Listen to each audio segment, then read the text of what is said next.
Selamat pagi dan salam sejahtera Bapak Ibu, saudara-saudara yang diberkati Tuhan. Selamat berjumpa kembali dalam program Manna GTM Klasis Makassar untuk hari ini. Karena itu, mari Bapak Ibu, saudara-saudara kita berdoa. Terangi hati pikiran kami, ya Allah Bapa di sorga melalui Roh Kudus-Mu. Dalam kami hendak membuka, membaca, dan merenungkan akan kebenaran firman-Mu. Biarlah firman-Mu ini akan kembali mahkotai loh hati setiap kami. Di dalam nama Tuhan Yesus firman yang hidup, kami berdoa kepada Bapa di sorga. Amin.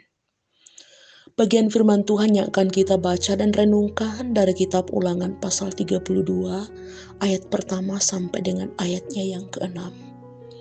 Pasanglah telingamu hai langit, aku mau berbicara. Dan baiklah bumi mendengarkan ucapan mulutku. Mudah-mudahan pengajaranku menitik laksana hujan, perkataanku menetes laksana embun, laksana hujan renai ke atas tunas muda, dan laksana dirus hujan ke atas tumbuh-tumbuhan. Sebab nama Tuhan akan kuserukan, berilah hormat kepada Allah kita, gunung batu yang pekerjaannya sempurna. Karena segala jalannya adil, Allah yang setia dengan tiada kecurangan, adil dan benar Dia. Amin. Untuk pembacaan firman Tuhan.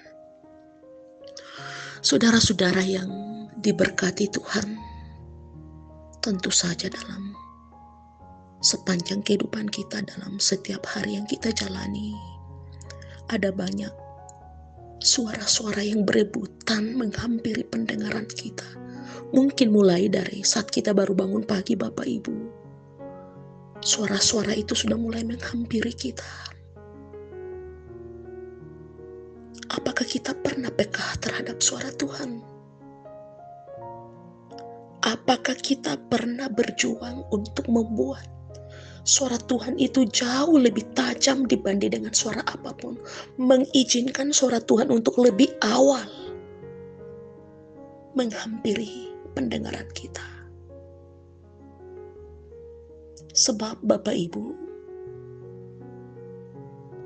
kehidupan kita sepanjang hari sangat ditentukan sejauh mana suara Tuhan itu ada dan bertindak dalam kehidupan kita.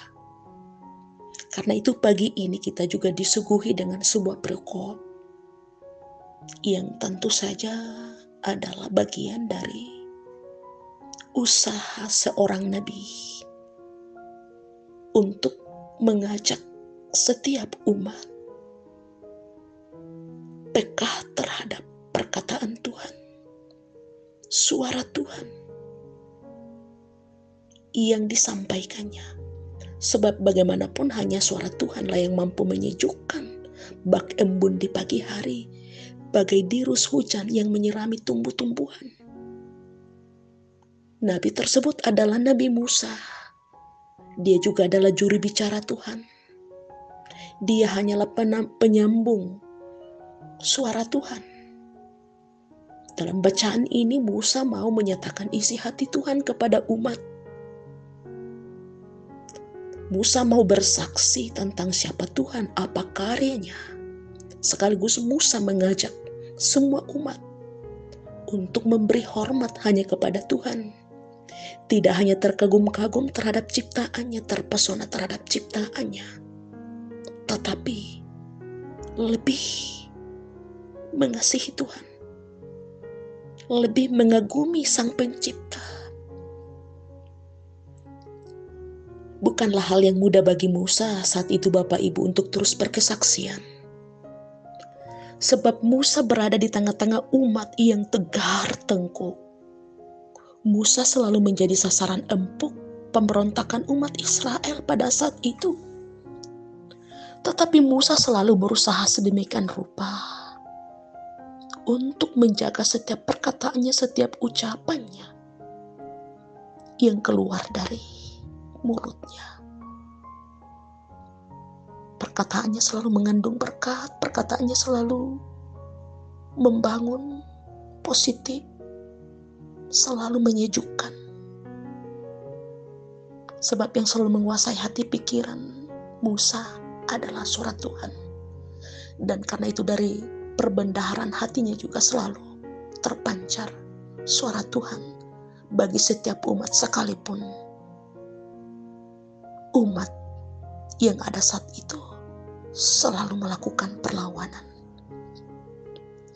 Bapak, Ibu, saudara-saudara yang diberkati Tuhan, kita pun masih ada di tengah-tengah dunia, bahkan situasi kondisi yang belum stabil, belum utuh. Masih ada banyak bentuk kegelisahan, termasuk di dalamnya virus corona yang belum berujung sampai saat ini, yang kadang membingungkan, kadang melumpuhkan hati pikiran kita, kadang memalingkan hati pikiran kita. Kita kadang menggunakan kekuatan kita untuk lepas dari setiap persoalan hidup, dari segala bentuk kegelisahan. Tapi Bapak, Ibu, saudara-saudara, hanya suara Tuhanlah yang akan mampu menyejukkan. Kita harus mengimani bahwa sesungguhnya Tuhan sedang berbicara kepada kita dalam setiap situasi dan kondisi hidup. Kita harus selalu mengimani bahwa Tuhan selalu merancangkan yang terbaik. Kendati pun kadang kita tidak paham cara Tuhan bekerja, kita kadang tidak mengerti cara Tuhan menolong kita, tetapi yang kita imani adalah bahwa kita boleh ada sampai detik ini. Semua karena anugerah Tuhan. Ada banyak cara yang Tuhan gunakan untuk menolong kita. Karena itu mari Bapak Ibu bersyukur dan hanya bersyukur kepada Tuhan. Sebab kasih-Nya selalu dahsyat. Sekalipun bumi ini belumlah utuh secara sempurna, tetapi percaya kuasa dan keajaibannya akan terus terjadi. Amin. Mari kita berdoa. Bapa di surga, kami bersyukur pagi ini melalui anak-Mu Yesus Kristus, sebab kami kembali boleh mendengarkan isi hati Tuhan bagi kami. Mampukan kami untuk bisa menghidupi setiap perkataan-Mu yang telah kami renungkan pagi ini, sehingga kami selalu dimungkinkan untuk melihat setiap keajaiban yang Tuhan rancangkan dalam kehidupan kami. Kendati pun hidup kami bahkan bumi ini belumlah utuh secara penuh, tapi kami percaya bahwa ada saatnya nanti di mana Tuhan akan betul-betul memulihkan keadaan kami bahkan lebih pulih daripada sebelumnya. Berkati seluruh umat-Mu Tuhan, baik yang ada di wilayah kota Makassar, yang ada di kampung halaman, yang ada di rantau orang, mungkin juga ada yang sedang di pengungsian. Jumpai mereka dan berkati mereka dalam situasi dan kondisi apapun kami saat ini.